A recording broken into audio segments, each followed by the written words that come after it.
What's he building in there? What the hell is he building in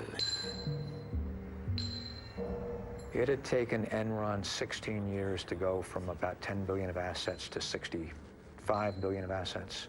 And it took them 24 days to go bankrupt. What the hell is he building in there? This company collapsed so quickly and so entirely. I mean, it was into bankruptcy within a matter of weeks. It just immediately had all the makings of a gigantic scandal. He's hiding something from the rest of us. The fatal flaw at Enron, if there was one, you say it was pride. But then it was arrogance, intolerance, greed. So many of them were blinded by the money that they didn't see that they were sinking their own lifeboat. We have a right to know. It just got hungrier and hungrier. Sooner or later, they were doomed to go off that cliff at 90 miles an hour. It's astounding that they got away with it for so long. In reality, Enron was a house of cards. What we didn't know is that the house of cards had been built over a pool of gasoline. It all sort of became smoke and mirrors.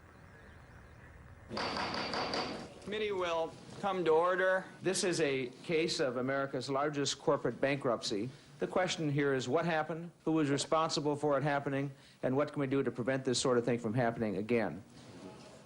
I think the Enron story is so fascinating because people perceive it as a story that's about numbers, that it's somehow about all these complicated transactions. But in reality, it's a story about people, and it's really a human tragedy.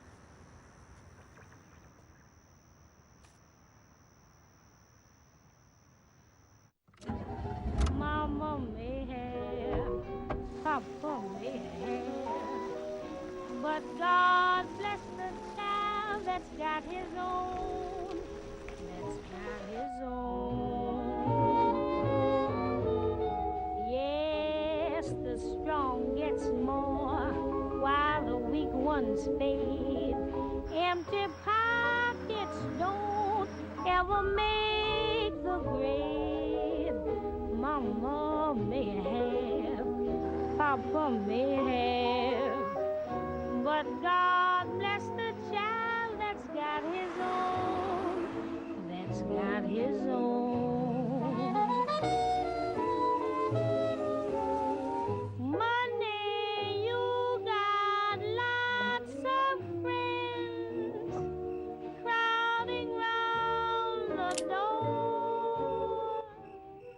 When you're gone and spending ends.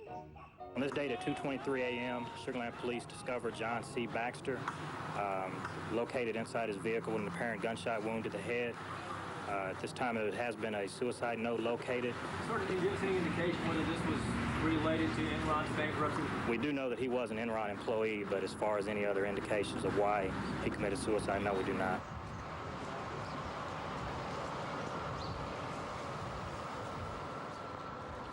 Mr. Skilling, let me touch on something that's sort of sad, and that's, of course, the suicide of Cliff Baxter. And you mentioned he was your best friend in your opening statement. Before he died, did you have many conversations with him? Yes. And were any of them relative to Enron? Yes.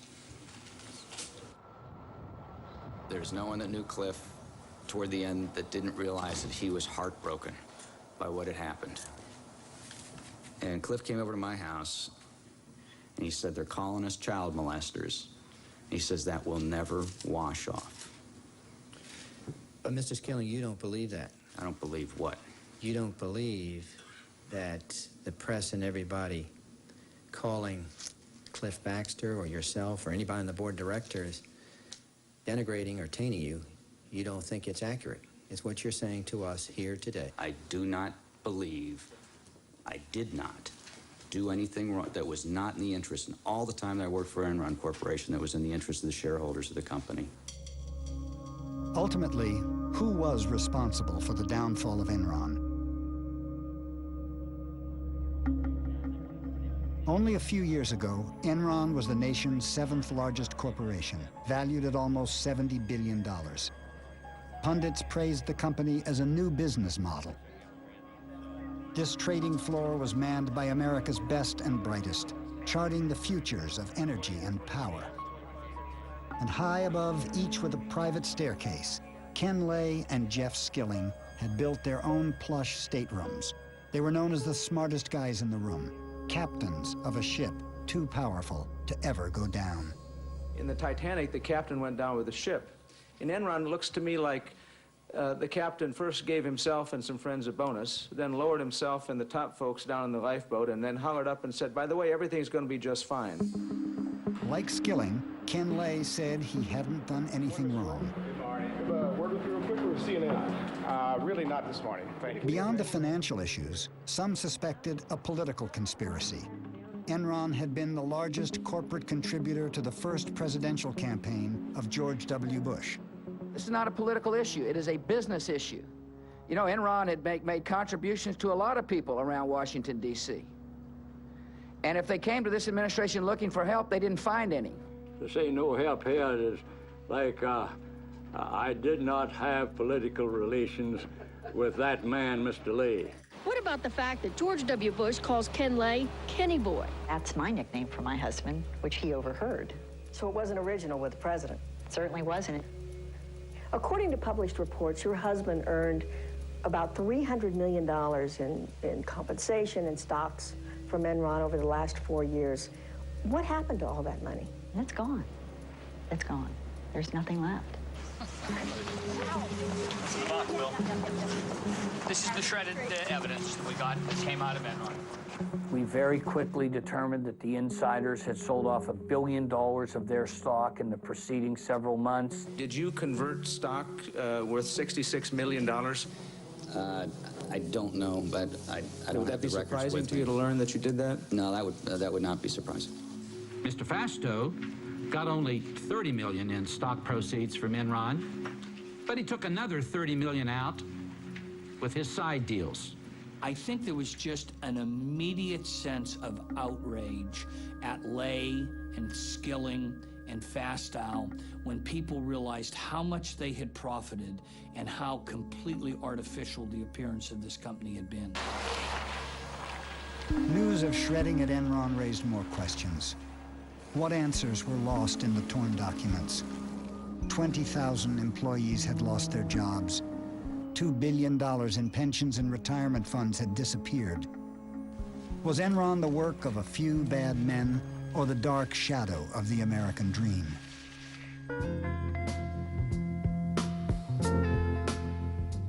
Lay comes to the story of Enron from very humble roots.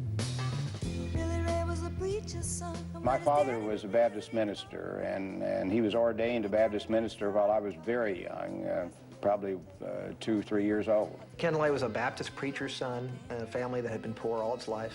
And he, throughout his life, worked several jobs as a kid, and clearly had in mind that things could be better and wanted things to be better and had a huge ambition to make wealth for himself. He told a story later about sitting on a tractor, dreaming about the world of business and how different it could be from the way things were for him and his family. Lay was a PhD in economics, and he became very early on a real apostle for deregulation. He was way ahead of the curve on this. He was thinking about energy markets that would be deregulated, and in particular, a natural gas industry that was shackled by regulation. And he pushed aggressively in Washington to change all of that. Who could ever reach me was the son of a preacher man. In Washington, Lay became part of a new crusade to liberate businessmen from the rules and regulations of government.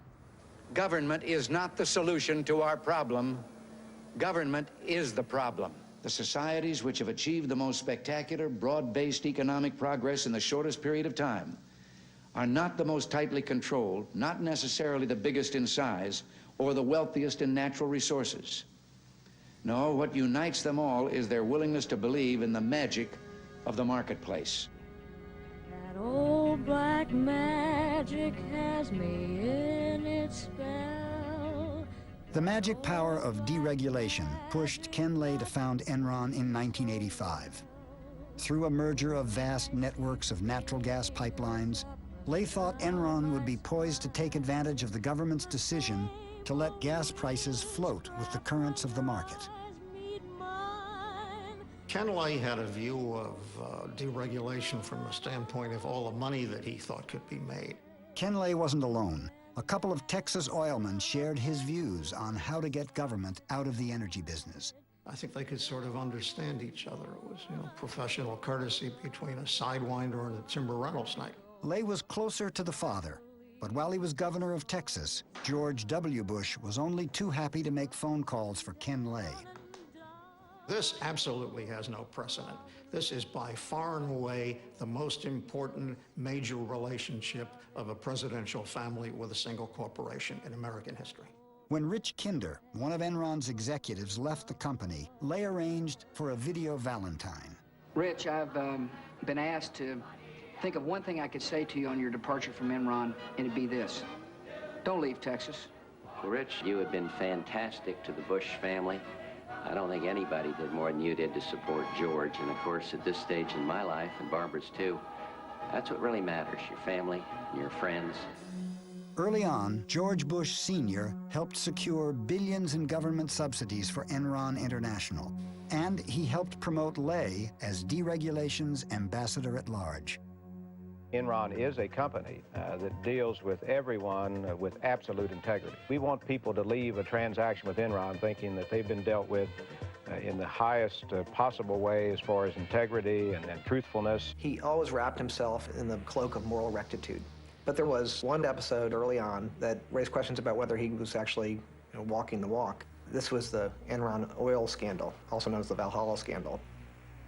While you were at Arthur Andersen, were you involved in an investigation at a company called Enron Oil? Yes, I was. The issue with the company in 1987 involved the misappropriation of monies by two traders. In 1987, two oil traders made bets for Enron on whether the price of oil would rise or fall. Oil trading is like gambling. Sometimes you win, sometimes you lose. But Enron Oil always seemed to win, much to Ken Lay's delight. I tried to explain to Ken Lay the tremendous risk that you have in that market. You can lose 10 times your original investment. A veteran trader, Mike McElroy, was suspicious of Enron Oil's steady, high profits. Well, this oil trading business had profits that nobody could really understand, and in fact that many of Ken Lay's lieutenants questioned. They said this business can't be making this much money legitimately. Something weird is going on. Something weird was going on. The first hint came from an anonymous tip about the president of the company, Louis Bourget. Bourget had taken some $3+ million of corporate funds and put it in a personal account of his. There were offshore accounts, phony books, and a trail that led from the company's treasurer, Tom Mastroeni, to a mysterious Lebanese speculator no one could find, M. Yass. What name did you suspect that was? My ass, and M. Smart. I said, that's Maxwell Smart. I mean, these guys are playing games. Bourget and Mastroeni were summoned to Houston. First, they presented falsified bank records to Enron. Then they admitted they had diverted company profits to personal accounts. It was brought to the attention of the Enron board. Auditors were brought in as well to look at the whole thing. At the board meeting, the auditors told Lay that Bourget and his traders were manipulating earnings, destroying daily trading records, and probably gambling way beyond their limits. The next day, we found out that Lay's decision was to basically change nothing as far as the operation's concerned, and the reason he gave was that this was the only part of the combined company that was making any money, and that he could not, kill the golden goose. The traders weren't fired or even disciplined. Instead, Enron sent a telex to Bourget. Please keep making us millions. Instead of reducing Enron's risk, Lay encouraged his traders to gamble more. But then, their luck changed. 2 months later, I got this panic call that they had drawn down $90 million in the previous 5 days. And what we could do is just try to find out what kind of gorilla we had loose up there. McElroy hopped on the next plane to New York. He knew Mastroeni had another set of books, and he would do whatever it took to get them. I basically stood over Tom and I told him one of two things was going to happen. Either one of the trading partners that was crooked with Bourget, who was a German arms dealer, was going to kill him, or I was. I said, I'll track you down and find you no matter where you go, and sooner or later I'll get you. The next day, Mastroeni came in with the real books. The traders had gambled away all of Enron's reserves. By acting fast, McElroy bluffed the market and managed to save the company. After Valhalla, Ken Lay maintained that he had been shocked that the traders had gambled so recklessly, but Ken Lay had known all along about the risks that were taken. He had seen the reports warning him about the traders' behavior.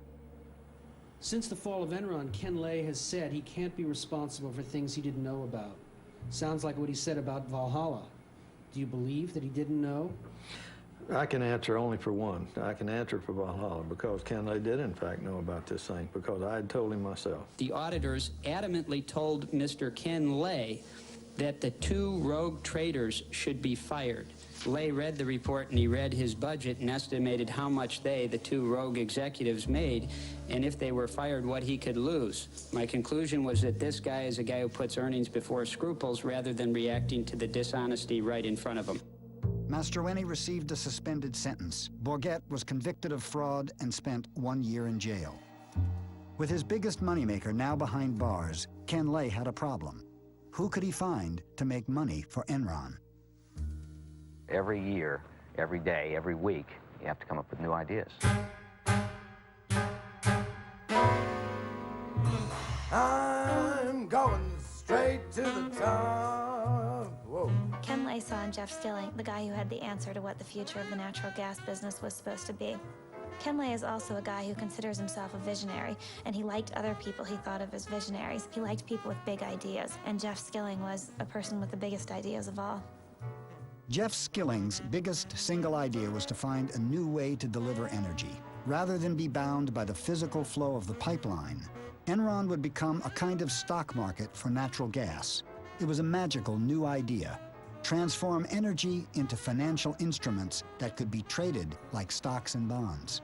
So that was the one good idea. In 1992, using that good idea, we became the largest buyer and seller of natural gas in North America.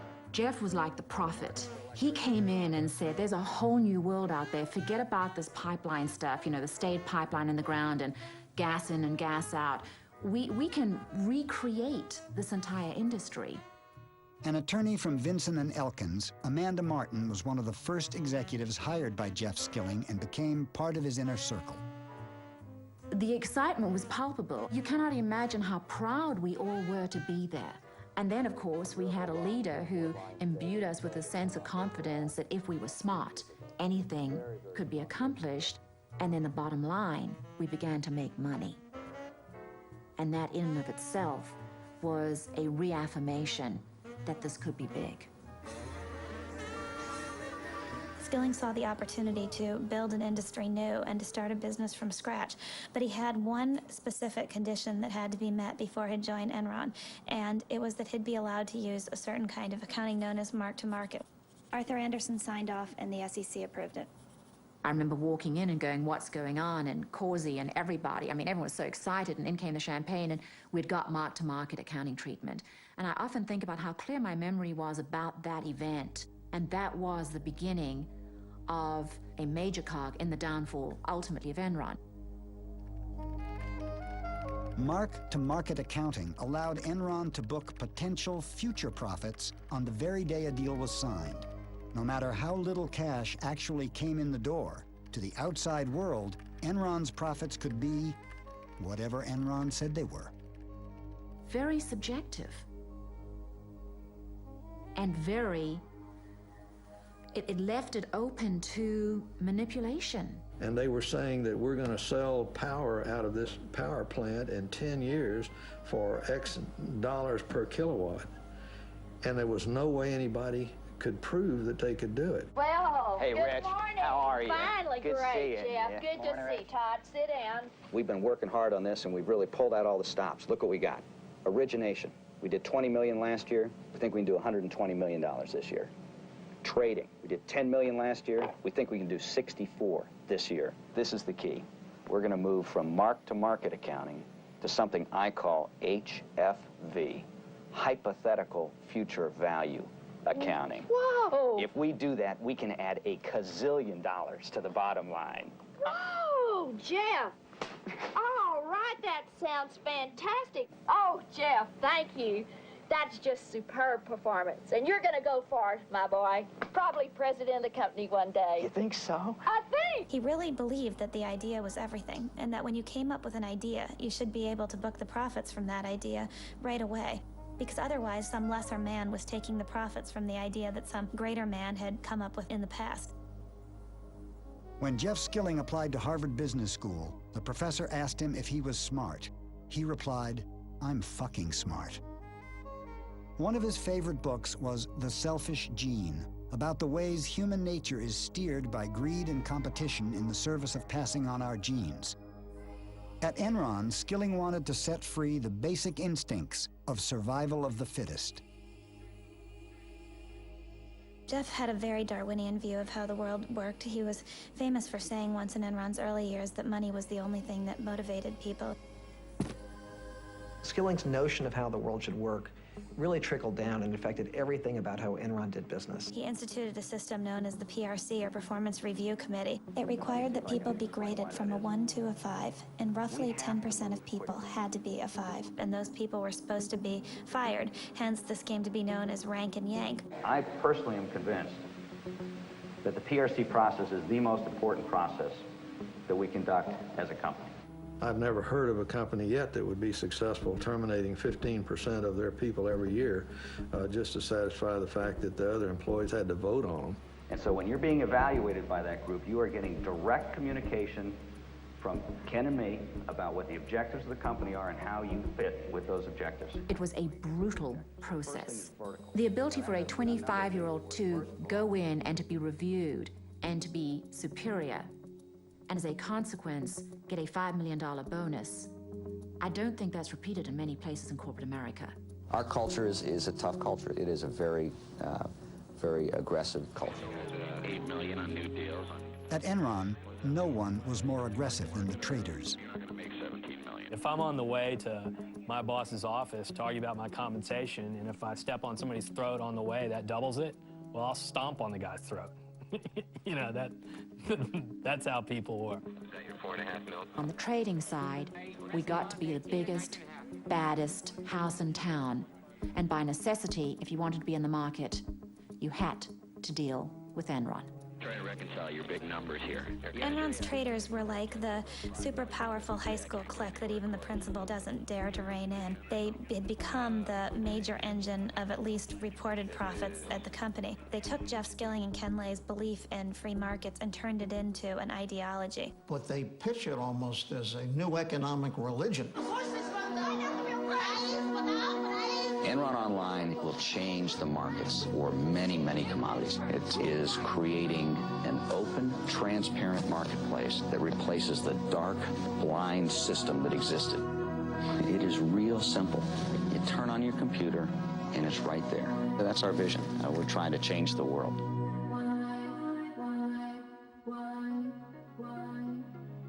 I think Jeff Skilling had a desperate need to believe that Enron was a success. I think he identified with Enron. He proclaimed at one point, "I am Enron."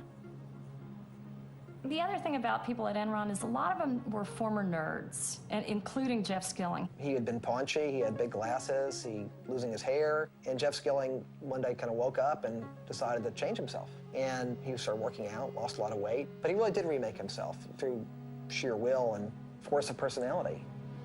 When Jeff got LASIK on his eyes, everybody at Enron got LASIK, so nobody was wearing glasses. I think Jeff Skilling is really a tragic figure in a classic sense of the word. He's a guy that people describe as incandescently brilliant, but he's also a guy who is radically different than he at times portrays himself. He's portrayed himself as somebody who has very tightly monitored risk. In reality, he's a gambler. He gambled away huge sums of money before he was 20 years old by making wild bets on the market. So Jeff Skilling, risk was glamorous. He was a huge risk taker. He actually talked about wanting to go on trips that were so perilous that someone could actually die. This manifested itself in trips that Jeff Skilling led for a small group of friends and customers. A core cadre of Enron guys used to go on these wild adventures. Andy Fastow would go, Ken Rice would go. The trips were legend. You know, we can sit and think about what strange insecurities they were trying to overcome, but it made them feel good as men. And they took a particularly memorable trip to the Baja, 1,200 miles in very rugged terrain in Mexico. This is a trip where people crash bikes. Ken Rice was on the trip, and he busted a lip and required a bunch of stitches. People broke bones. One guy flipped a Jeep and almost got killed. Those sorts of stories at Enron became legend, and it fed the whole macho culture of the place.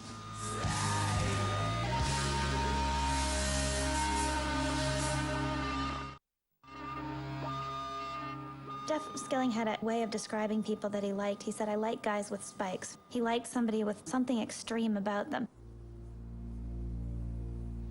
Ken Rice was one of the men with spikes, was the salesman of the group. Very amiable, fun, man's man, and was the guy out selling deals to energy companies. In the case of Cliff Baxter, the company's chief deal maker, he was extraordinarily talented at just doing a deal, but he was a manic depressive. Baxter was a very bright guy, very blunt, would tell Skilling whatever he thought, was closest to Skilling personally than anyone else at the company. There was a guy named Lou Pye, who was a key Skilling lieutenant, helped build the trading business in the early years, went on to run Enron's doomed effort called Enron Energy Services. What was the job of EES as you ran it? It was to sell energy services to end users, industrial end users. Lou Pye is the guy that Skilling tapped to run the EES business because this was so important to the company and to Skilling's future. He called Lou Pye my ICBM. And Lou Pye dispatched his enemies with incredible skill. And if that meant leaving bodies behind him, Skilling was certainly fine about that. Not feeling anything? Lou Pye was kind of a mysterious figure. He's kind of like the invisible CEO. For a while, he was located on the 7th floor, and there was this long office, and it was all glass and closed. And you would walk by there, and it was just almost all the time it was empty. Details didn't interest Lou Pye. Only two things seemed to motivate Pye: money and a peculiar fascination with strippers. For Pye, it was all about the numbers. 1, 2, 3, 4, 1, 2, 3, 4, 5, 6, 1. He was there every night after work, and he usually brought some of the traders along with him. He spent quite a lot of money there as well, much of it charged to the Enron expense accounts. There were rumors that he brought strippers up to the trading floor. Almost everyone knew the story. The story is that because he's kind of a mild, soft-spoken, almost meek individual, that maybe the strippers didn't even believe he was the CEO. So he took him up to his office, and I guess they put on a little show for him there. 2, 3, 4, 5. One night he was at a club, and one of the guys said, you know, Lou, all the rest of us are single. You know, we don't have any problem, but how do you keep your wife from smelling the stripper's perfume on you? And Lou said, oh, I've got a secret. So I stop in at a gas station on the way home, and I spill a little gasoline on myself, and it kills the scent. So the other guy shot back and said, but Lou, doesn't your wife then think you're fucking the gas station attendant? In the context of Lou Pye, everyone was horrified. The pall fell over the table because Lou Pye was not a man to trifle with. 2 days later, the guy who told the joke, as Enron legend has it, was dispatched to Calgary, Canada. Lou Pye lost all interest in running EES as soon as the numbers got high enough. I netted approximately $100 million. I don't know if that number's accurate, plus or minus 20 million. And he actually left Enron with more money than anybody, $250 million, because he sold all his stock in Enron after he got a divorce from his wife in order to marry his stripper girlfriend who had had his child.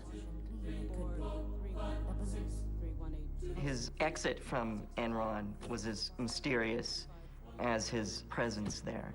Just sort of one day, we all learned that Lou Pye was no longer the CEO of EES.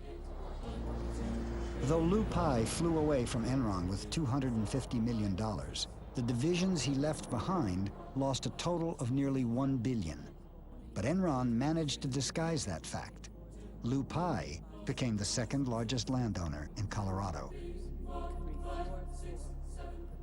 It was the number. It was always making those numbers and looking, you know, to me, the real mythology is high school mythology, that, you know, you wanted to be the most popular guy on Wall Street and you were going to do whatever you had to do to stay there. And Jeff understood those rules better than I think anyone else.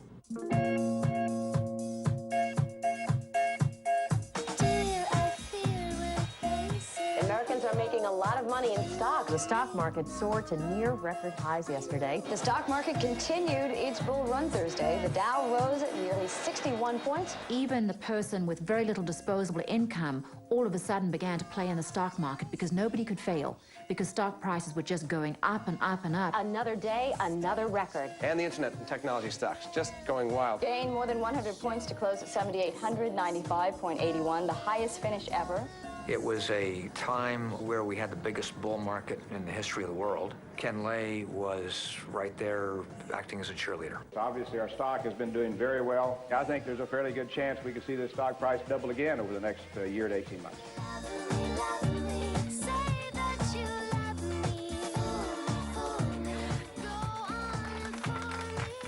Enron mounted a campaign to capture the hearts and minds of stock analysts. The natural gas stocks include Enron. We're never satisfied, and I don't want us to ever be satisfied with the stock price. It should always be higher. Enron posted a 30% jump in second quarter profits as web-based trading boosted its wholesale energy business. The game was played on Wall Street in such an established way throughout the 1990s. As long as a company met or exceeded the analysts' projections for quarterly earnings per share, the stock went higher.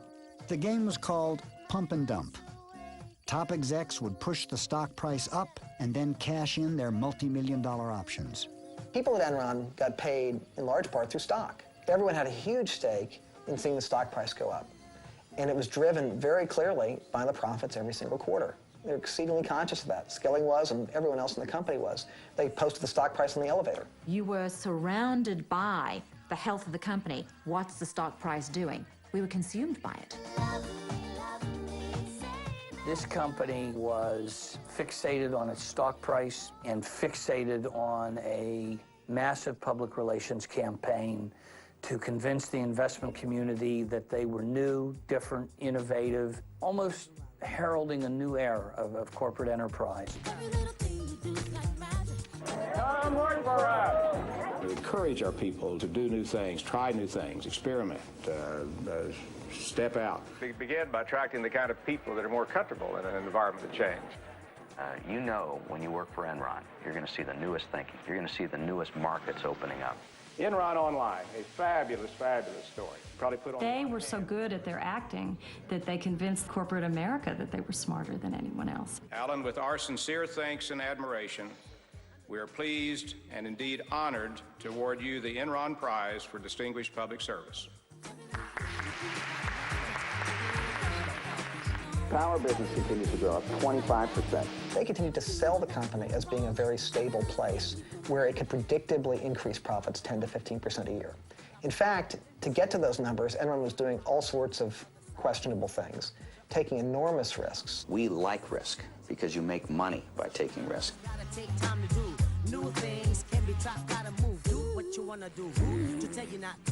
By all accounts, Enron was soaring. But in reality, profits weren't going up. They were headed in the opposite direction. Enron had vast natural gas operations all over the world. They had cost billions to build, and most were performing terribly. But in other places in the world, in India, great quarter and great year in India. Phase 1 of the bowl is in operation, generating power. Phase 2 is financed and is under construction. My experience indicated there were certain places that you assiduously stayed away from, and one of them, as an example, was India. They built this power plant in India. Nobody else would do that at the time. They were terrified of investing in India. Enron did it, and did it in a big way. But Enron had failed to see something basic. India couldn't afford to pay for the power Enron's plant produced. Now, Dabhol is a ruin. Though it lost $1 billion on the project, Enron paid out multi-million-dollar bonuses to executives based on imaginary profits that never arrived. Where was the real money going to come from? Of course, the pressure was enormous. You had to come up with the next idea that would break through. Failure was not an option. A flurry of buyouts in the corporate world. The biggest, Enron, announcing a buyout of Portland General. The merger with PGE put Enron in the electricity business, and Portland General's position on the West Coast gave Enron access to the newly deregulated market of California. The merger, we think, it uniquely positions us to ultimately become the largest marketer of electricity and natural gas at both the wholesale and retail level nationwide. What brought all this on was with deregulation, they said that we would not survive unless we joined forces. Enron, I'd never heard of them until they were going to buy us. They slid in here, and when they purchased PGE, all the PGE stock became Enron. Just went through, stamped every one of them. I looked around me, and all the guys that were buying all this Enron, they were doubling their money. And that whole time since then, I put the maximum I could into my 401 and savings. Portland General, again, good earnings and cash flow. It's what they call in Wall Street a trust me story. People that have been gas pipeline workers for decades kept all their money in the company because they thought it was as traditional and safe an investment as it had always been, and it wasn't anything close to that. Should we invest all of our 401k in Enron stock? Absolutely. Don't you guys agree?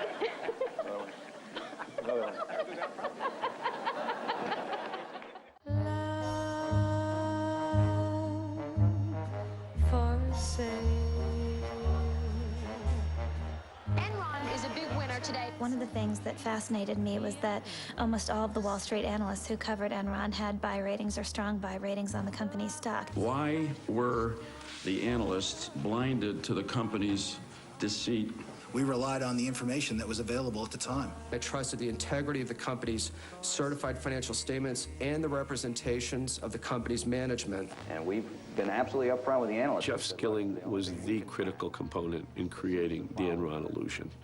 Time and time again, when we had a question to the sell-side analysts that they couldn't answer, the response was, I'll give Jeff a call. I'll run this by Jeff. By giving Jeff a call, the analysts weren't analyzing at all. They were willing to believe virtually anything Enron told them.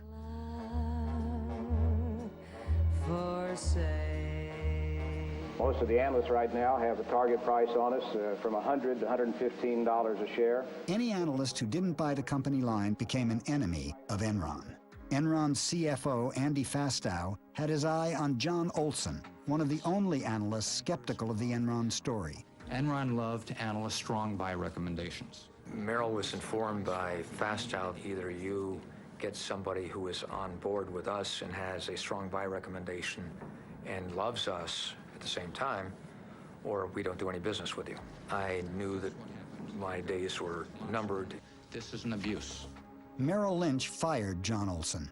Soon after, Fastow rewarded the bank with 2 investment banking jobs worth $50 million. Analysts were routinely getting large bonuses from the investment banking departments to bring in investment banking deals. Once that happens, never was heard a discouraging word. While Enron's stock kept rising, its businesses kept losing money. Looking at the soaring stocks of the dot-coms, Skilling decided to take Enron into cyberspace. We're now in the process of seeing if we can create a bandwidth trading market. Enron is using its knowledge of trading gas to barter other forms of energy, even space on the information superhighway called bandwidth. Ken Rice has worked at Enron for 20 years. Enron has found a way to stay ahead of the curve. From 7 p.m. to 7 a.m., we're paying for bandwidth that we are not using. Why? One of our themes around here is to always be asking why. Why something's done a certain way or why it's not done a different way. There's our market. Why can't we sell the bandwidth to other companies? Make it a commodity, like a pork belly.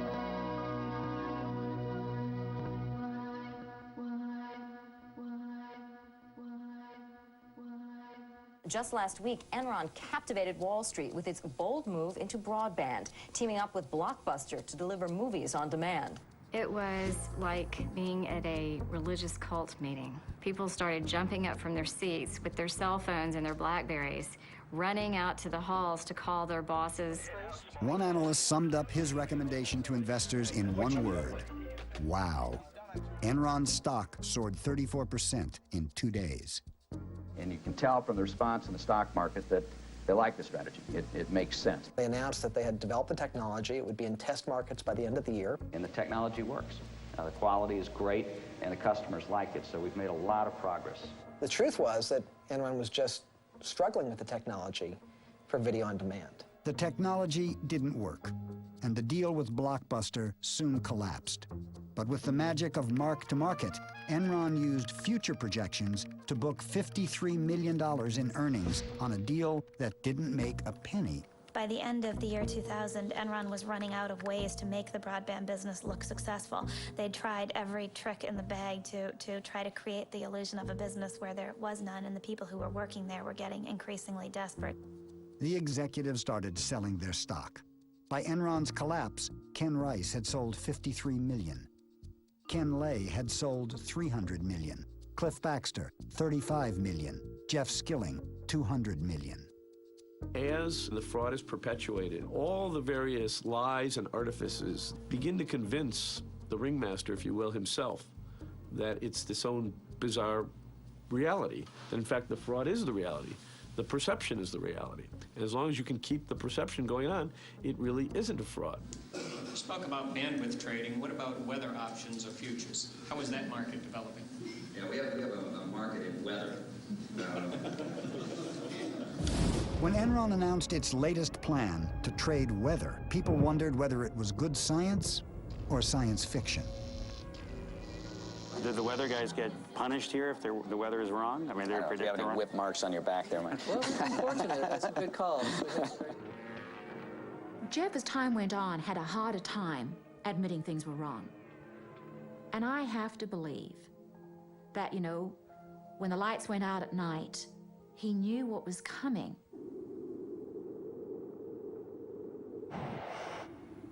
I would liken it to the Titanic when you've got a captain who's saying maintain full speed and they bump into a couple of icebergs and then they still keep full speed going.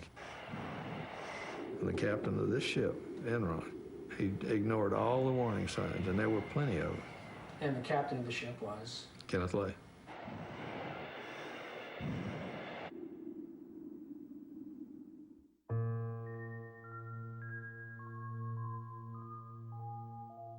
It was one of the bloodiest days in Wall Street history.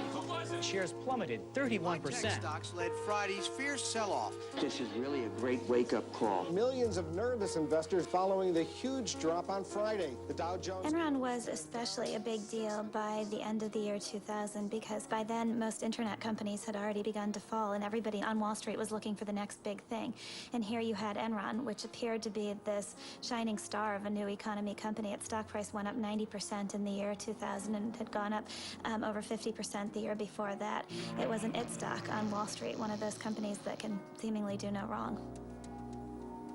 We were the poster child for the new economy. We had this culture that had a lot of focus on reminding us how good we were. And as that culture emerged, then we get to Fortune magazine telling us we were the most innovative corporation in America. Then we really began to feel good about ourselves. Well, you all did it again. Enron was just recently chosen again for the 6th year in a row in the most admired company survey by Fortune magazine as the most innovative company in America. Well deserved, well deserved. The sales pitch still sounded good, but one investor saw something in Enron's numbers that the stock analysts had missed. By and large, the analysts admitted to us in person it's a black box. You have to take it on faith. Who knows where the earnings come from? They just pop out, and all we know is they're always good. And I kept pointing out, well, yeah, isn't that the whole point of if it's a black box and it's there to fool you, the numbers are always going to be good until they're not.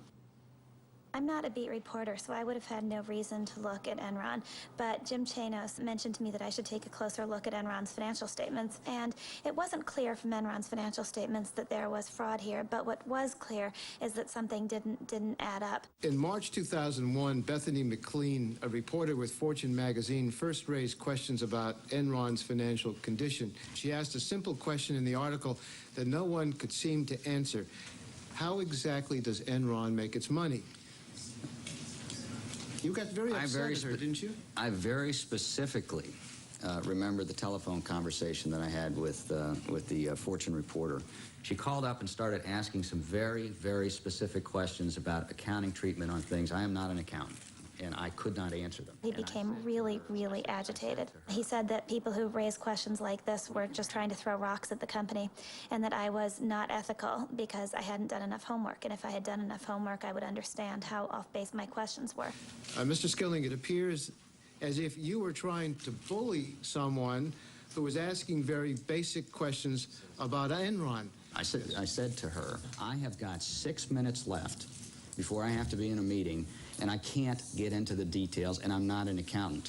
And she said, well, that's fine, we're going to do the article anyway. And I said, if you do that, I personally think that's unethical. Yeah. And the next day, our chief financial officer and our chief accounting officer flew to New York at Enron's expense to sit down, not with the editors, but to sit down with the reporter on that story and help her understand the questions that she was asking. And the next day, we sat in this small, dark, windowless conference room for about 3 hours going through the various aspects of the company's business. And I'll never forget this. When the interview was over, the other two executives packed up their things and had left the room. And Andy Fastow turned around and looked at my editor and me and said, I don't care what you write about the company, just don't make me look bad. And Fastow had good reasons for not wanting to look bad. There were these partnerships that were run by Andy Fastow that were doing business with Enron, and these were disclosed in the company's financial statements, but I didn't mention them in the story I wrote because I thought, well, the accountants and the board of directors have said that this is okay, so I must be crazy to think there's anything wrong with this. The story I ran was actually pretty meek. The title was, Is Enron Overpriced? But in the end, I couldn't prove that it was anything more than an overvalued stock, and I was probably too naive to suspect that it was anything more than that. And was her article critical? Yes, it was. Fortune magazine article that's out, the headline is Enron stock overvalued? The gist of the article is that Enron is sort of a black box, which, sorry, it's true. I mean, it's just difficult for us to show people the specifics of how money flows through, particularly the wholesale business. The entire reason that this analysis was done by Fortune magazine is because Business Week had a favorable article about Enron the week before. And there's this competition that the news magazines have, where if one says something good, the other one has to come and find something bad. So I think that was kind of the genesis of it. So the criticism, I think, is kind of ridiculous. When Bethany McLean at Fortune started analyzing cash flows, and she had this wonderful article saying, take a look at first quarter, second quarter, third quarter, and end of year cash flows. There's a reason she didn't invest in Enron, because the financials didn't make sense. But you have to be willing to say that the emperor doesn't have any clothes, and this emperor was pretty powerful. We are going to unveil this morning a new corporate vision. Okay, you ready? 1, 2, 3. How's this? It's really hard to know when Enron first crossed the line into outright fraud, but there isn't any doubt about who the guy was who led them there. It was a protege of Jeff Skilling's by the name of Andy Fastow.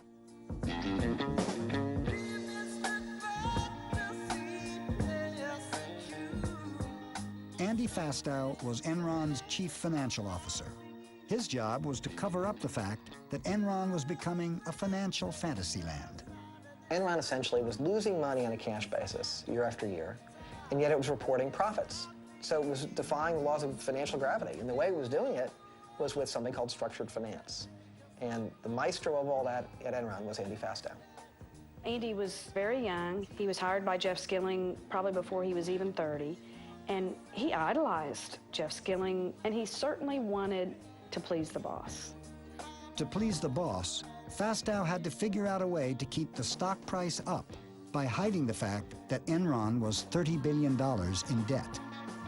People pressured by the need to keep the stock price up begin to cheat a little bit, but then the next quarter comes along and you have to cheat a little more to do the new cheating to make up for the old cheating.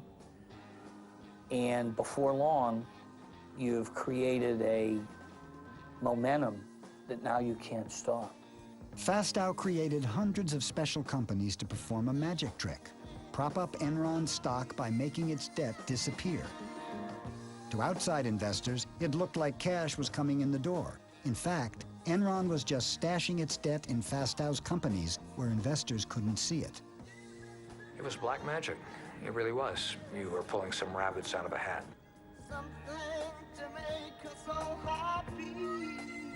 They could bury debt, they could bury losses. Many of the companies had exotic names: Jedi, Chuko, Raptors.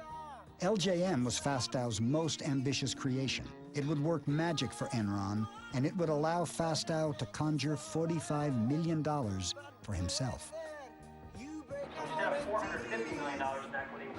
Andy, in many ways, was someone we all knew didn't have a strong moral compass. It's almost like Jeff Skilling said, okay, we're hitting some troubled times. Let's set up Andy so we can fill the earnings holes when we need to, knowing that Andy would probably skim a little bit off each transaction for himself. There's a body heat kind of angle to this, you know, where Skilling is Kathleen Turner and Andy is William Hurt. You know, in the end, he got suckered into helping all the executives meet their earnings. What I wish, in retrospect, I wish I'd never heard of LJM. Is it your contention that you knew of it and it was appropriate? Arthur Anderson and our lawyers had taken a very hard look at this structure, and they believed it was appropriate. But if the theory is that Fastow went rogue somewhere deep in the jungles of Enron and was the sole agent of the apocalypse, I just don't buy it. Skilling, Lay, and the Enron board had signed off on Fastow's LJM funds. They saw the benefits of letting Fastow do deals with himself. It is in Enron's best interest because Enron needs the capital, number one. In a secret videotape that surfaced after the bankruptcy, Fastow can be seen selling LJM to a group of Merrill Lynch bankers. He pitches them on the benefits of investing in a fund that only buys assets from Enron. Remember, I'm not selling the assets to myself. They own the assets, they're selling them to LJM too. Fastow knew what kind of deal he was offering was Enron's CFO. He could guarantee profits for LJM. Yeah, I think this is an extraordinary opportunity. He has a sort of Cheshire cat grin on his face as he talks about all the ways that the fund is going to profit, and he talks about the informational advantages that he's going to have in his dual role as Enron's CFO and as the head of these funds. Special arrangement. There is never any question that I will be on both sides of the transaction. I will always be on the LJM side of the transaction. He was general partner of LJM while at the same time being CFO of Enron. Now, that's a whole nother ball of wax when you want to talk about that conflict of interest, because no human being should be put in a situation where every single transaction they decide whether they're looking after Enron's best interests or their limited partners, because this LJM partnership existed solely to do business with Enron. As you would expect, Andy is chief financial officer of Enron, is heavily banked, so to speak. And as a result, there are 5 or 6 of the name brand banks who have stepped up and said they'll commit to this. Commit they did, and why not? Fastow was letting them gamble with Enron's chips. Fastow was using Enron stock as collateral for a lot of these things. They were betting their own company on the transactions.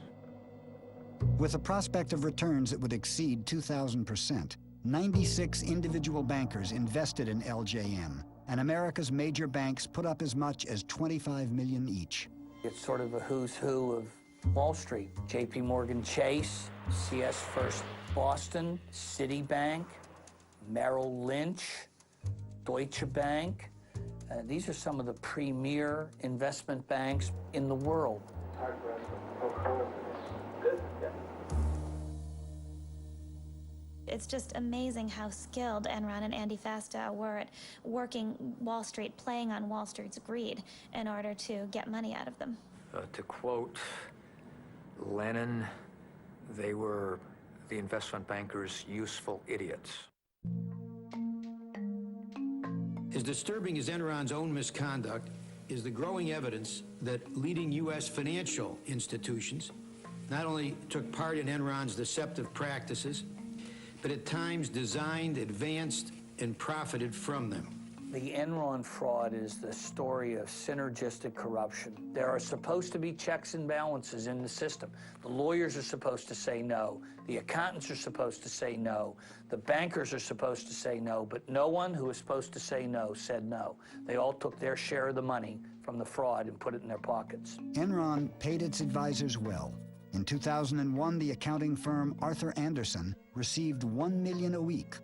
Enron's law firm, Vinson & Elkins, did nearly as well. Everyone had their hand out at the table. They were all being paid, and as long as Enron continued, they received their fees. They were a part of the process. So it's hard now to say, oh, we didn't know anything. Had we known then what we know now about Enron's practices, we would not have engaged in these transactions with Enron. The facts that we now have come to light about Enron, however, were not known at the time. I believe that the Citigroup professionals involved with these transactions acted in good faith. I'd like you here to look at one Citi email, Exhibit 333I. The email trail here is all too lurid. Oh, for instance, one email I remember where the banker writes, Enron loves these deals. They produce cash, but they don't have to show the debt on the balance sheet. Now, a high school student can figure out that the banks were all knowing participants in this wrongdoing. Merrill Lynch assisted Enron in cooking its books by pretending to purchase an existing Enron asset when it was really engaged in a loan. The accounting sham involved the sale of an interest in 3 Nigerian barges. Nigeria is a long way from Manhattan, yet for some reason toward the end of the fourth quarter in 1999, Merrill Lynch suddenly decided to buy 3 Nigerian power barges from Enron. Nigerian power barges have nothing to do with Merrill Lynch's business. It was a blatantly illegal transaction. It was just taking the barges, getting them off Enron's books, having Merrill Lynch, if you will, warehouse them for 5 months, and then buying them back. Mr. Martin, you've testified here today that there was no guarantee, and you said that under oath. Here's a document saying that the head of your whole division here was going to confirm that understanding. Over the year 2001, Skilling became increasingly despondent. He'd always been a moody guy, but people who knew him said he became just increasingly volatile, show up for work unshaven, looking blurry-eyed. And I think it was the battle of holding these two totally disjointed thoughts in his mind at the same time. One is Enron, a superstar company, and the other of feeling like it was all crumbling away. The first cracks in Skilling's public image appeared in a conference call with analysts in April 2001. And then Jeff Skilling took questions. And about midway through the session, there was a questioner who was sort of aggressively wondering out loud why it was that Enron, as a financial services company in effect, could not release a balance sheet with its earnings statement like most financial institutions do. You're the only financial institution that can't produce a balance sheet or a cash flow statement with their earnings. Well, thank you very much. We appreciate it. Appreciate it. Asshole. And then quite audibly, you could hear Skilling say, asshole. And then he said, asshole. As I understand, you call him an asshole. And this just caused unbelievable amounts of consternation all across Wall Street because people thought a Fortune 500 CEO losing it like this, publicly calling an investor an asshole. If I could go back and redo things, I would not now have used the term that I used. Mark Palmer, Enron's chief PR guy, even ran a note up to Skilling telling him to apologize, and he just took the piece of paper and tucked it under the pile of papers on his desk, and afterwards, Enron's traders, who had erupted in cheers when Skilling called this guy an asshole, made him a sign. There was a play off Enron's motto, Ask Why, and the sign said, Ask Why, asshole. My personal feeling was that Jeff looked at the numbers, and he knew that we were in a massive hole. It was the only time, but I saw him truly, truly worried about keeping the stock price up. And he just kept saying to me, I don't know what the hell I'm going to do. The broadband business was in complete meltdown. And there were all sorts of other problems that Jeff Skilling, as the company's chief operating officer, was wrestling with. In the middle of all of this, Ken Lay walks into Jeff Skilling's office holding up fabric swatches for the new G5 $45 million corporate jet he wanted to buy. And he said to Jeff, asked a very important question, which of these cabin configurations do you like best, Jeff? While Ken Lay was stressing over the corporate jet, EES was headed for a crash landing. Facing $500 million in losses, Lou Pye's top lieutenant, Tom White, wondered how EES could show a profit by the end of the quarter. One of the things that was always a strange occurrence at Enron was for weeks before a quarterly report, we would be under the impression that we weren't going to make our numbers. But then somehow, miraculously, we always made the numbers and then some. But then a question was asked to Tom White, how is it that we made the numbers? And his answer was one word, California.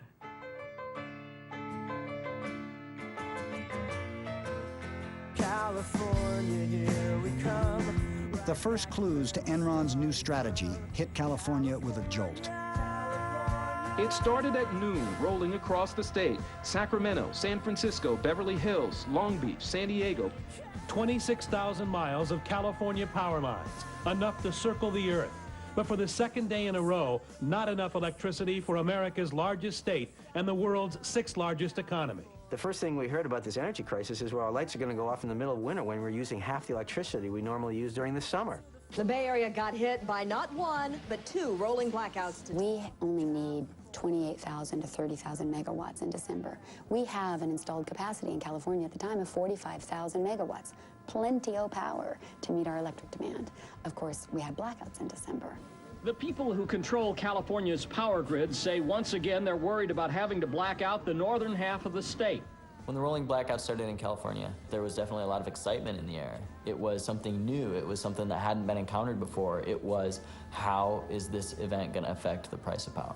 Controlled rotating outages are being implemented. I knew that there was illegality going on. I could feel it, I could smell it, I could sense it, and there was no other explanation. Because the numbers just didn't add up. We had enough power in California. It was never about lack of supply. When I ran for governor in 1998, not one human being asked me about electricity. This thing kind of came out of the woods as far as I was concerned, and I was trying in the early days to learn what was happening, how we could fix the problem. California was selected by Enron as the prime place to experiment with this new concept of deregulated electricity. Reducing electricity costs is only one benefit from choice and competition. In 1996, under pressure from energy companies, Governor Pete Wilson and the California legislature passed a bill allowing for the deregulation of electricity. I wasn't in the legislature in 1996, but I can tell you that there isn't a legislator alive that can tell you with any sophistication how a deregulated electricity market ought to work. Not a one. California's deregulated system was a bizarre compromise between legislators and free market advocates. The rules were complicated and hard to follow. Inside Enron, California's system was little more than a joke. And once in place, Enron made sure that the joke would be on California. And I remember the conversation I'd had with Ken. At the end of it, he says, well, Dave, old buddy, let me just tell you, it doesn't matter really to us what kooky rules you Californians put in place. I got a bunch of really smart people down there who figure out how to make money anyhow. One of the smartest guys at Enron was Tim Belden, who ran the West Coast trading desk. Tim Belden was a fervent believer in the idea of free markets, and as such, he spent hours poring over the new rules for the deregulation of California's energy industry, looking for loopholes that Enron could exploit to make money. He found plenty. After the bankruptcy, a confidential memo surfaced revealing the names of Belden's strategies to game the California market. Wheel out, get shorty, fat boy. Recently, audio tapes of the Enron traders were discovered. What do you want to call this project? I have a catchy name for that. How about, something friendly like Death Star?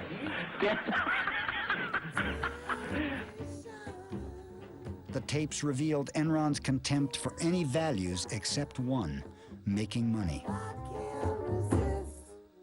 Hey, John, it's Tim. The regulatory is all in a big concern about is we're wheeling power out of California. He just steals money from California to the tune of $1 million. Can you rephrase that? Okay, he arbitrages the California market to the tune of $1 million or two a day. Right.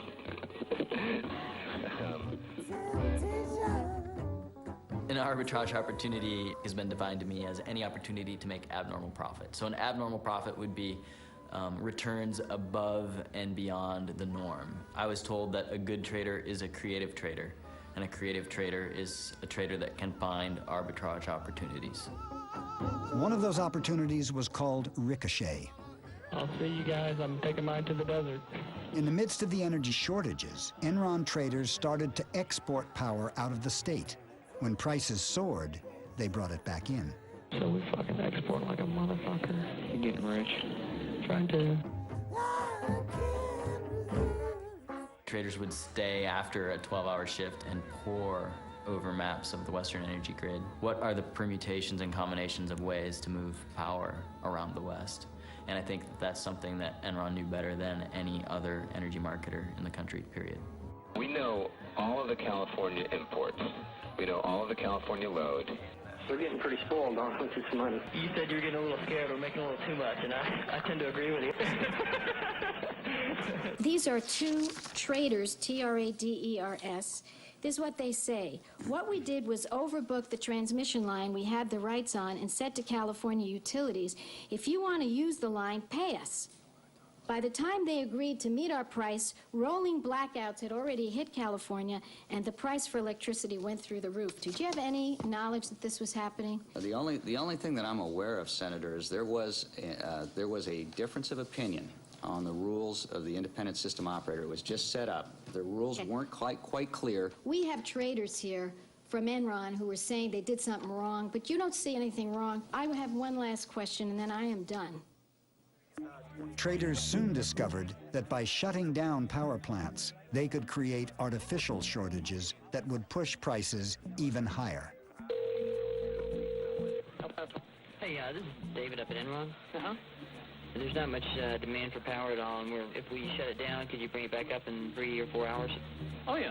Why don't you just go ahead and shut her down then, if that's okay? Okay. When you see 2 or 3 energy companies with 30–35% of their entire capacity down for maintenance on a single day, and as a result, the price of electricity skyrocketing 300 or 400%, and then a week later someone else does it up in Northern California, you begin to believe something's not smelling right here. I want you guys to get a little creative. Okay. And come up with a reason to go down. Like a forced outage type thing. Right. Those guys, at the flip of a switch, could just yank the California economy on its leash whenever they wanted to, and they did it, and they did it, and they did it, and they made so much money. The heart of it is that an industry that went for 100 years, from the days of Edison, built the best electrical system in the world, sold the power at reasonable prices to consumers, and was very reliable, was all of a sudden turned into a casino. These strategies made some money for Enron, but the real money was made by betting that the price of energy would go up. It did, and the West Coast traders made nearly $2 billion for Enron. There's nothing wrong with the capitalism. There's nothing wrong with the free enterprise. You can't treat electricity like you treat oranges. It's the lifeblood of the society. It can't be stored. You can't turn these people loose and let them just have a, quote, free market, because a free market is goddamn expensive to customers. There would be ample supply available at the right fucking price. Oh, sure there would. It wasn't just Enron. Every company traded according to the rules that California put up there. And we're the future of Enron. And we're fucking making $500 million for Enron. Can you believe that? Yeah. We'll definitely retire by we're 30. We're talking about a commodity that normally trades in the $35 to $45 range. High prices are when it gets in the 50s or $1,000. Prices aren't going to stay at $1,000 forever. We dealt the weak people in the market. Get rid of them, and you know what? The people who are strong will stick around. The Enron traders never seem to step back and say, wait, is what we're doing ethical? Is it in our best long-term interests? Does it help us if we totally rape California? Does that advance our goals of nationwide deregulation? Instead, they sought out every loophole they could in order to profit from California's misery. Temperatures in California are hitting higher than 100 degrees, fueling wildfires and fears that California's strained power grid could once again near collapse. What's happening? There's a fire under the core line. It's been derated from 45 to 2100. Burn, baby, burn. That's a beautiful thing. I was never comfortable on the trading floor at Enron. And if I had questions, I didn't ask them because I didn't want to know the answer. I didn't want confirmed what what I suspected might be true. That what I was doing was, in fact, unseemly, or was at least unethical, if not worse. Why did the traders do what they did? Was it their multi-million-dollar bonuses? Or had Enron found a way to exploit the darker side of human behavior? In the early 60s, Stanley Milgram tried to figure out what characteristics there were of evil people. Was there an evil strain, or could normal people do really bad things? And so he set up this experiment. In the experiment, he had an actor playing an experimental subject and a real experimental subject. You want to step right in here, learner, and have a seat there? They went into this room, and he had an experimenter say, we're going to see if mild electric shocks will help people memorize lists. Incorrect. You'll now get a shock of 75 volts. Oh. Soft hair. He kind of did some yelling in there. The Milgram experiment has a lot to say about Enron, because I think people lost their sense of morality. Like Milgram, once you accepted the idea that behaving inhumanely was okay, you could do anything. And the shocks increased with the number of mistakes that they made. I can't stand the pain. Let me out of here. Can't stand it. I'm not going to kill that man there. The subject, the real subject, is begging the scientist-looking person to stop too, and the scientist only says, the experiment requires that you continue. Please continue. Go on, please. You accept all the responsibility? The responsibility is mine, correct. Please go on. In a way, Skilling was almost like the guy telling those people below him that it was okay to up the power. 420 volts. California's electric utilities may have to pull the plug on millions of customers. It's the fucking coolest thing I've done in a long time. Yeah. Holy fuck, yeah. You gotta love the West. Oh. 435 volts. During the height of Wednesday's blackout, fire crews had to free people trapped in elevators. Oh, that's money you guys stole from those poor grandmothers of California? Yeah, Grandma Millie, man. But she's the one who couldn't figure out how to fucking vote on the butterfly ballot. Now she wants her fucking money back for all the power you charged right up her ass. 450 volts. Yeah, they're out there having fun in the warm California sun. We must continue. Go on, please. You're going to keep giving what, 450 volts every shot now? That's correct. Continue. It's kind of hard to say, well, we should be, you know, we shouldn't do this even though it's allowed because, you know, I mean, that's what we do. Right. The best that could happen is fucking an earthquake, let that thing float out to the Pacific and put them in fucking candles. 450 volts. Milgram's discovery was disturbing. 50% of the subjects were willing to shock to the death, so long as the commands came from a seemingly legitimate source. Yeah, they're out there having fun in the warm California sun.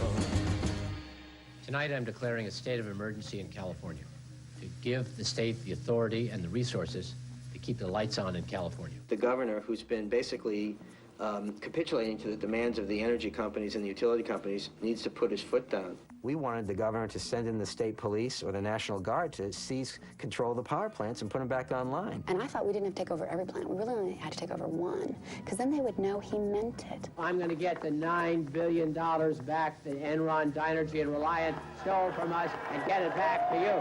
Despite what the people in California think, Enron's making money despite California, not because of California. The year-long energy crisis would cost the state of California $30 billion. The markets in California are the most regulated markets in North America today. And that's what's causing the problem. California is never deregulated. Enron buy stock today. Thank you very much.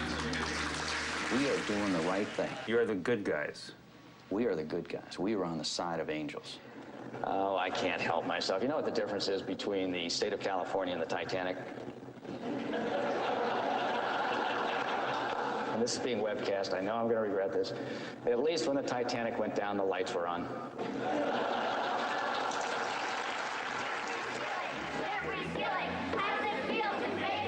A top executive at one of America's biggest power companies received a raucous welcome in San Francisco tonight. Protesters heckled Enron CEO Jeffrey Skilling outside and inside during his appearance at the Commonwealth Club. One of the protesters even brought a blueberry pie and delivered it herself. $132 million is what he made consumers in California are angry, and they should be. And if we had anything to do with this, then we are the stupidest people in the world. I work for an organization. Every day people call saying they can't pay their electricity bills. Millions of dollars off in California. When the tidal wave of public anger started to grow, Ken Lay flew out here and convened a meeting of friends, and I guess he had a little more foresight than we did. He invited Arnold Schwarzenegger, brought them together at the Peninsula Hotel, and had a lunch meeting. The notes from that meeting really still have never surfaced, but we know that Ken Lay's pitch was, we've got to stay the course with deregulation, and the market will correct itself, and everything will turn out fine.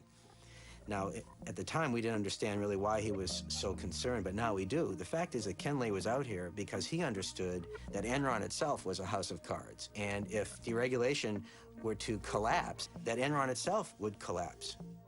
But Ken Lay had a trump card. In the midst of the energy crisis, his friend George W. Bush became president. I, George Walker Bush, do solemnly swear. I, George Walker Bush, do solemnly swear. Ken Lay is going to be Secretary of Energy? Get out of here. No. How great would that be for all the players in the market? It'd be great. I'd love to see Ken Lay be Secretary of Energy. Ken Lay did have easy access to the Bush administration. On April 17th, he met with Vice President Dick Cheney and strongly argued against the imposition of federal price caps in California.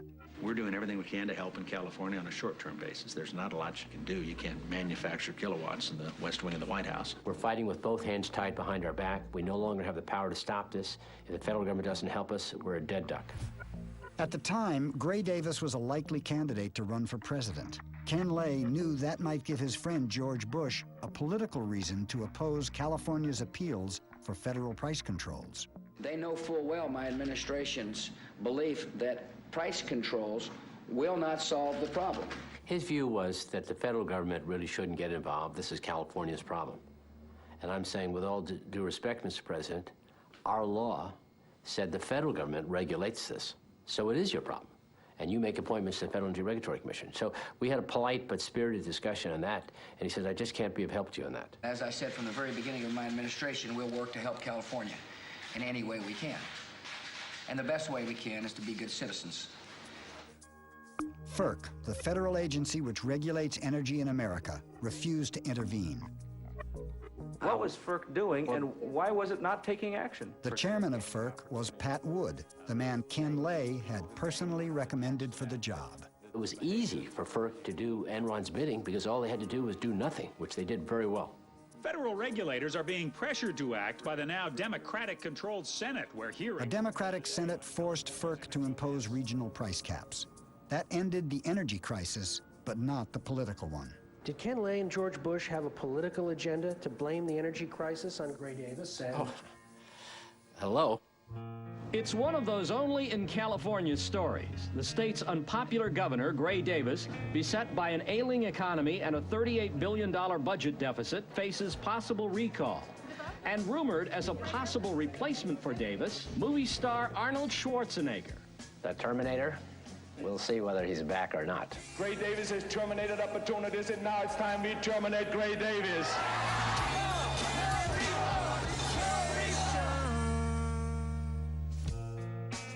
Could I predict a phony energy crisis as a result of deregulation? Yes. Could I predict that Arnold Schwarzenegger would be our governor as a result of deregulation? Never would have come up with that. That's like a bad science fiction movie. Apparently we have all been wrong. It is pronounced California. Ladies and gentlemen, the governor of the great state of California, Arnold Schwarzenegger.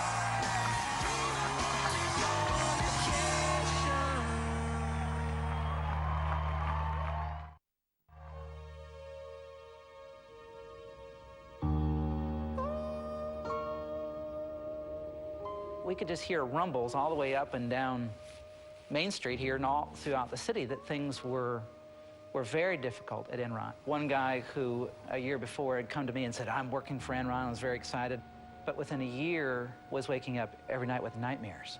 I've got no life left, and I feel like I'm being consumed by this company.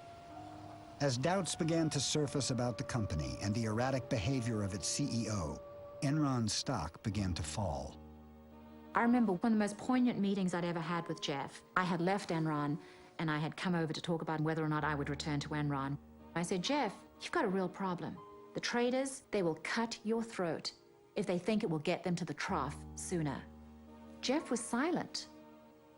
And he looked out the window, and he looked back at me and he said, yeah, Amanda, you're most likely right. By the end, the traders ran Enron. You know, the inmates had taken over the asylum. All through the summer, the stock continued to decline. There was a buzz that a major announcement was going to take place, but we all thought that Ken Lay was leaving Enron and that he had been asked by the Bush administration to join his administration. But that wasn't the case at all. It was Jeff Skilling announcing that he was stepping down as a CEO, and that took everyone by surprise. No one could believe that. CEOs generally don't just resign out of the blue without a well-orchestrated PR campaign beforehand to pave the way so there's no disruption, there's no questions, there's no front-page stories, which of course is exactly what happened. It was at that point that I knew the architect of the disaster knows that it's crumbling and the rat is leaving the sinking ship. 2 days later, I met with him and Ken Lay, because I had informed the company that I was going to downgrade the stock on Skilling's resignation. I asked Jeff Skilling, are there any more shoes to drop? Have we seen the worst of it? And I was concerned about the energy crisis that was occurring in California. Well, Skilling convinced me that it was for personal reasons. I left his meeting feeling sort of emotional because of the concern that he seemed to be showing about the relationship he had with his family. He appeared to be distraught. And I remember saying to an investor, if he's not telling the truth, then it's a good thing he quit his day job because he needs to go to Hollywood. I left Enron on August 14, 2001 for personal reasons. Mr. Skilling, a massive earthquake struck Enron right after your departure. And people in far inferior positions to you could see cracks in the walls, feel the tremors, feel the windows rattling. And you want us to believe that you sat there in your office and and had no clue that this place was about to collapse. On the day I left, on August 14th, 2001, I believe the company was in strong financial condition. I think he was smart enough, and he didn't even have to be that smart. He had seen documents that I think predicted the future. I think he was smart enough to think, I can get out now, and this company isn't going to collapse for a year, maybe a year and a half, so I won't get the blame. It was working fine when I left, guys. After Skilling resigned, Enron's chairman, Ken Lay, took over as CEO.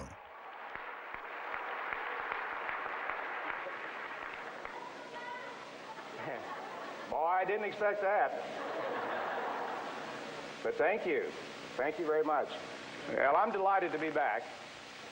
I'm sorry Jeff did resign. It was a stunning announcement that he was stepping down as a CEO. And I think the flags started going up at that point for everybody. We are facing a number of challenges, but we're managing them. Indeed, I think the worst of that's behind us, and the business is doing great. We're not the only stock that's decreased in value this year. It's just that we've been hit a little harder than many others. If a few of these other problems disappear, like California, like India, I think the worst is over, and I'm excited. August 14th, 2001, Jeff Skilling abruptly resigns. I mean, that made me angry. It made loads of employees angry. I mean, there was a real sense of betrayal by the employees. I mean, this was, you know, Jim Jones feeding us the Kool-Aid and then deciding not to drink it himself. The day after Skilling resigned, Sharon Watkins sent a letter to Ken Lay. We will begin with Ms. Watkins. I am Sharon Watkins. Would you identify your counsel for the committee? Yes, my counsel is Mr. Philip Hilder.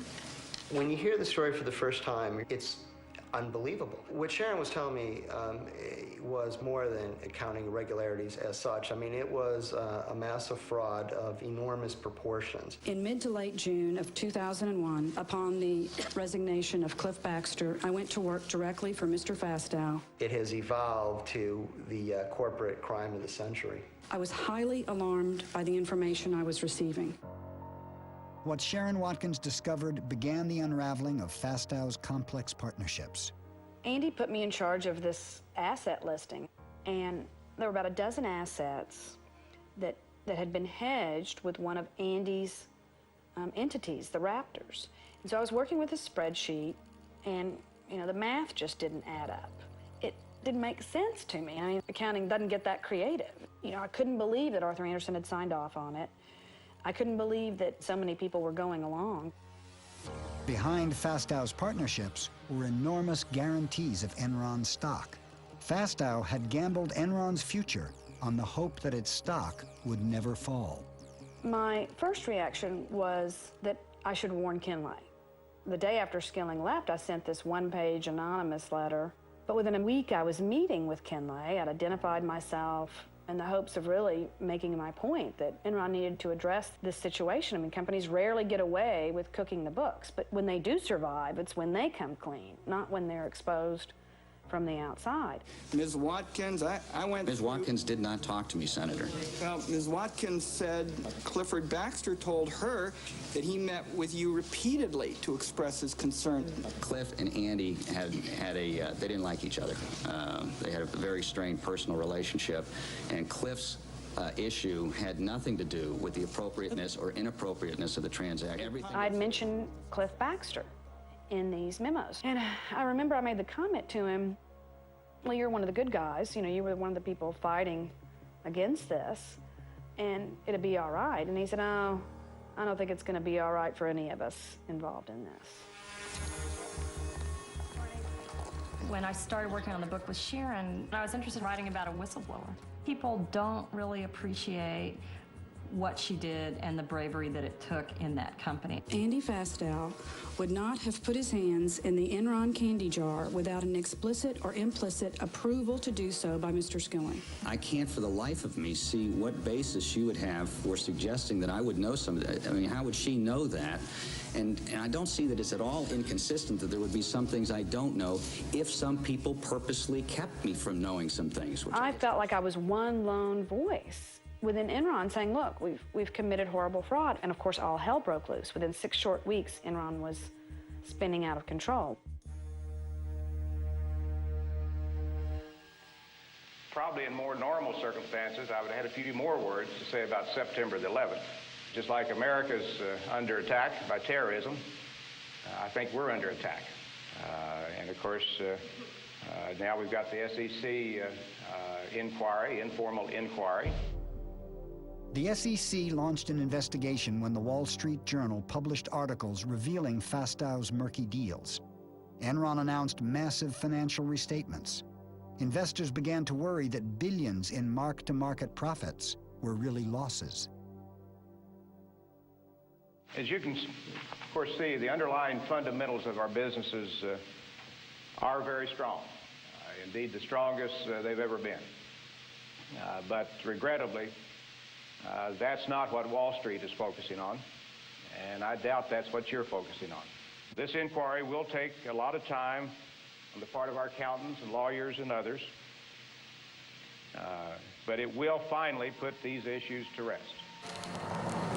At the very moment Ken Lay was talking to employees, only a few blocks away, Enron's accounting firm, Arthur Andersen, had begun destroying its Enron files. On October 23rd, Andersen shredded more than 1 ton of paper. Despite the rumors, despite the speculation, the company is doing well, both financially and operationally. He was making all kinds of statements, reassuring employees, and not just employees, reassuring investors. We have no accounting irregularities. The company's in the best shape it's ever been in. Now, from the standpoint of Enron stock, we're going to bring it back. We're going to bring it back. All right, we're down to questions. And I've got a few up here. I would like to know if you are on crack. If so, that would explain a lot. If not, you may want to start because it's going to be a long time before we trust you again. It certainly wasn't clear to anyone at Enron, much less anyone outside of Enron. It wasn't really clear what was going on or what was going to happen. I know this is there's a lot of speculation about Andy's involvement. I and the board are also sure that Andy has operated in the most ethical and appropriate manner possible. The next day, Andy Fastow was fired when the Enron board discovered that he had made more than $45 million from his LJN partnerships. Question, Mr. Fastow, is how could you believe that your actions were in any way consistent with your fiduciary duties to Enron and its shareholders, or with common sense notions of corporate ethics and propriety? How do you answer, sir? Mr. Chairman, on the advice of my counsel, I respectfully decline to answer the questions based on the protection afforded me under the United States Constitution. Andy, in many ways, I think he was set up as the fall guy. All of the Enron executives were saying, there's your man, Andy Fastow, he's the crook. You know, he's the one that stole from Enron, stole from LJM, he's the one that cooked the books, go after him.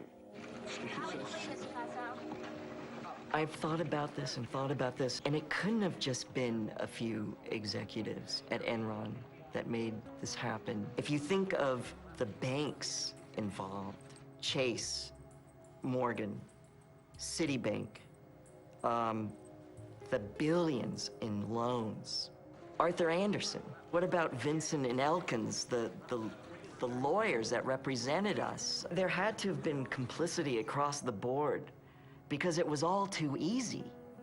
All too easy.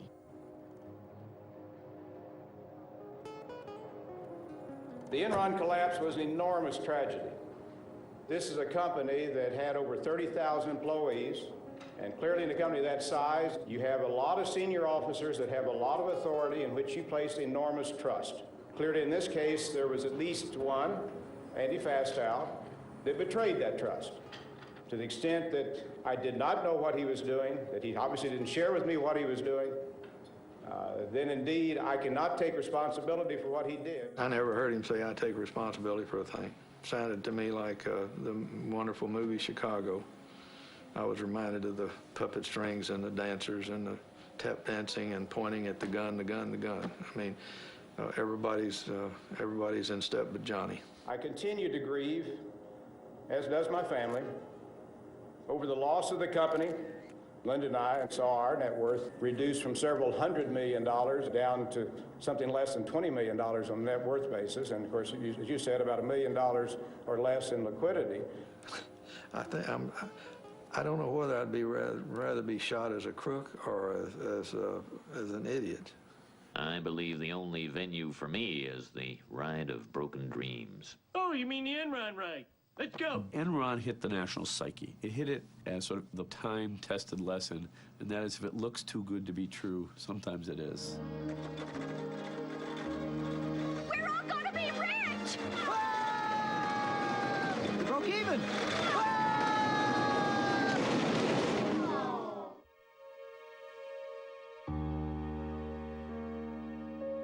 It is my belief that Enron's failure was due to a classic run on the bank. Don't look now, but there's something funny going on over there at the bank, George. I've never really seen one, but that's got all the earmarks of being a run.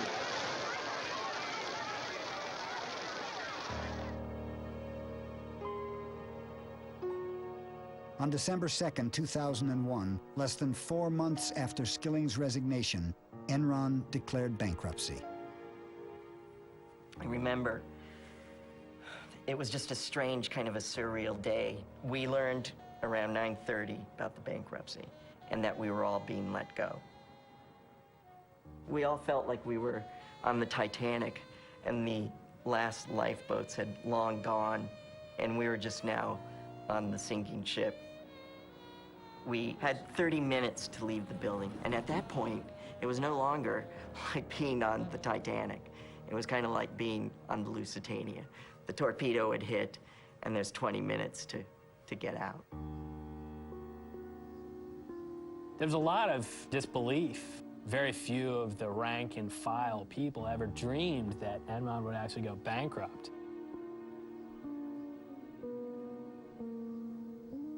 And then all of a sudden, it was like a ghost town. I can remember going into the old building on certain floors late in the afternoon or evening, and it was scary. There'd be like papers blowing around and nobody there, and it was very eerie.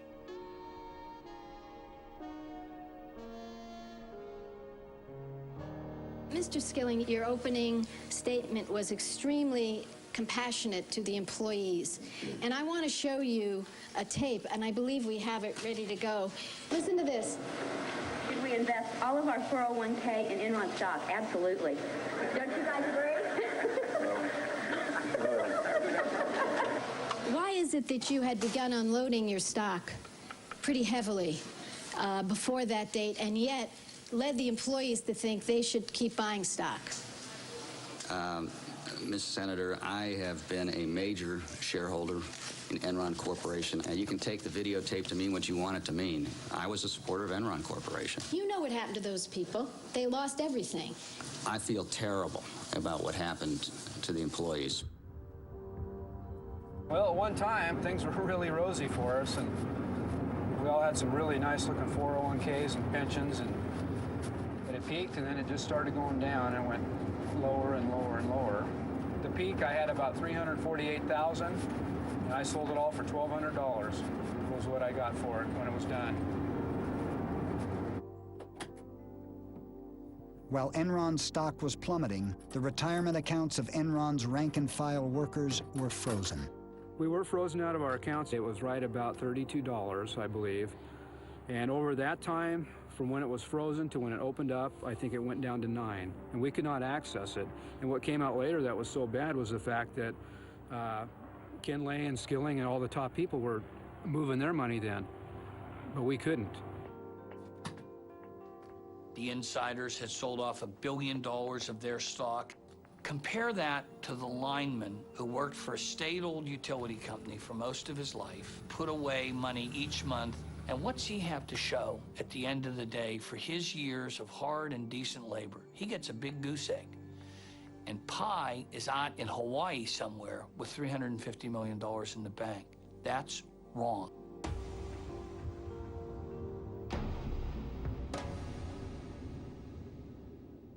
There's still, to this city, a layer of anger and upset. I am still doing counseling 3 years later with some families. With some of those who are most reflective, it's gone to a deeper layer. And they are looking at the corporate culture itself in this country. You know, you can gain the whole world, and all the trinkets and all the trophies of the world, the corner office, and all the perks. And you really can lose your soul in the midst of this. On January 25th, 2002, 7 weeks after the Enron bankruptcy, Cliff Baxter committed suicide. With the media hounding him because he was mentioned in my memos, and the fact that he had been sued civilly because he'd cashed in for about $30 million worth of stock, I guess it all came crashing down on it. I think Cliff's suicide note tells it all. You know, where there was once great pride, now there is none. It's very hard for me to talk about Cliff. We were very close for many years. And he was a wonderful, wonderful man. But a lot of who Cliff was tied up in how he had succeeded at Enron. It is hard to look at your life's work and say, it's failed. But you have to take a long, cold look at yourself and say, who was I? Who did I become? And realize that you may have seen your shadow. Andy Fastow pled guilty to conspiracy to commit wire fraud. He agreed to forfeit $23 million in assets. His sentence was reduced to 10 years in exchange for testifying against other Enron executives. Why Enron? Why not WorldCom or Tyco or Global Crossings? Ultimately, in Enron, the fatal flaw was a sense that brains and wiliness could outthink the way that the system eventually will work. In 2004, Jeff Skilling was indicted for insider trading and conspiracy to defraud investors. Pleading innocent, he paid his attorneys a retainer of $23 million to defend him. Enron should not be viewed as an aberration, something that can't happen anywhere else, because it's all about the rationalization that you're not doing anything wrong. We've involved Arthur Andersen, we've involved the lawyers, the bankers know what we're doing. There's a sense, the diffusion of responsibility. Everyone was on the bandwagon, and it can happen again.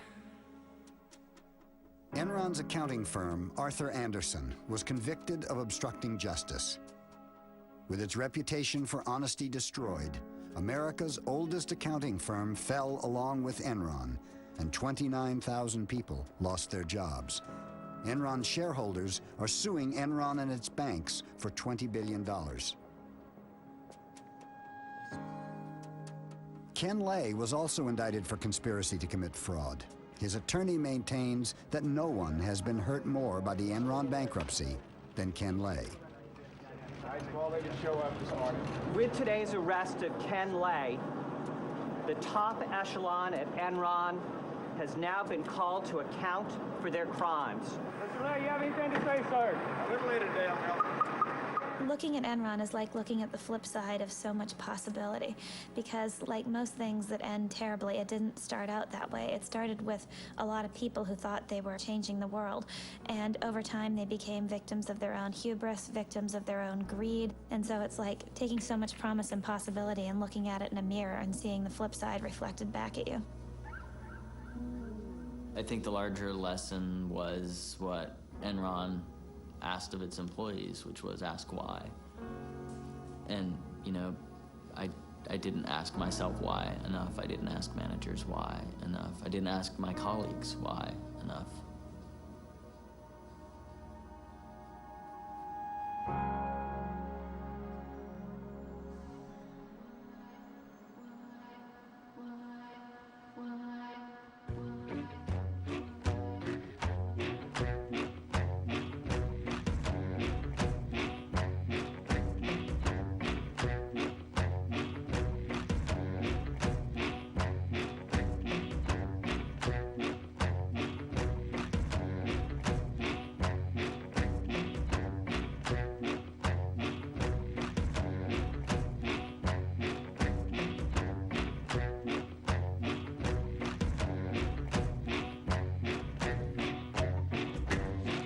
I'd sell your heart to the junk man, baby, for a buck.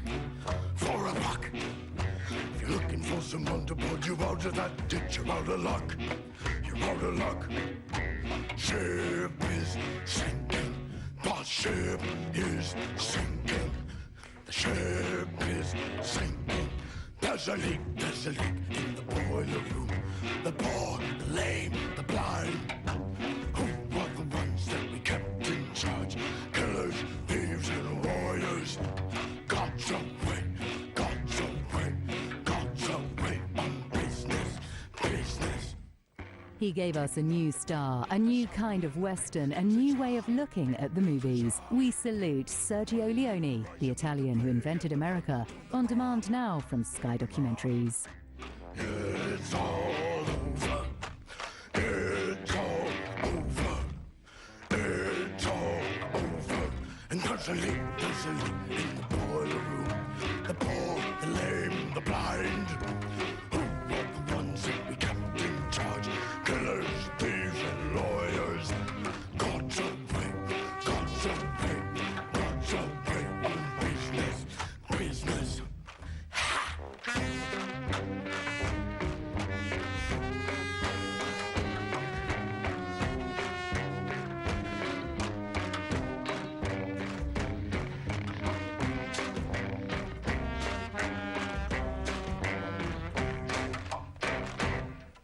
Goddamn, there's always such a big temptation to be good, to be good. There's always free cheddar in a mousetrap, baby. It's a deal, it's a deal. God's away, God's away, God's away on business, business. God's away, God's away, God's away on business, business. I narrow my eyes like a coin slot, baby. Let her ring, let her ring.